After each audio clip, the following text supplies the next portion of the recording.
Here's how they do have a bias, and here's how they try to socially engineer things. They do it through a selection bias. So Rotten Tomatoes, for those of you familiar, they have a critic score, like an average score from 1 to 100, and they have an audience score.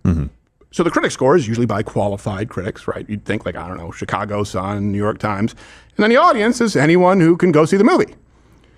Well, that's not how it works, and we'll go through this. So the critic score is 94%. The audience score is 97% on Rotten Tomatoes. When you go to Metacritic, right, and they weigh the score differently, the critic score is about 89%. The audience is about 51% for comparison.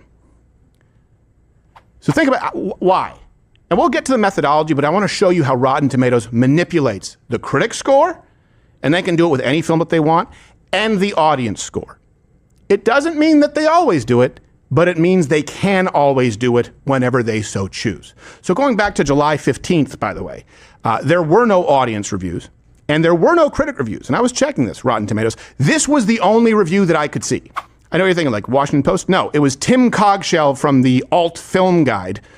And this is we don't know that one. Eddie wrote, Christopher Nolan's latest cinematic event is perfectly good, and yet it's one truly remarkable achievement. It's not the drama, the direction, the acting, the cinematography, the visual effects, but the sound design. That was the only review up there, July 15th.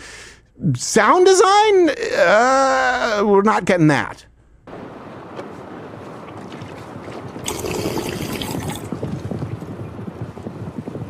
Big Debbie in the lead, but Pennywise is closing in.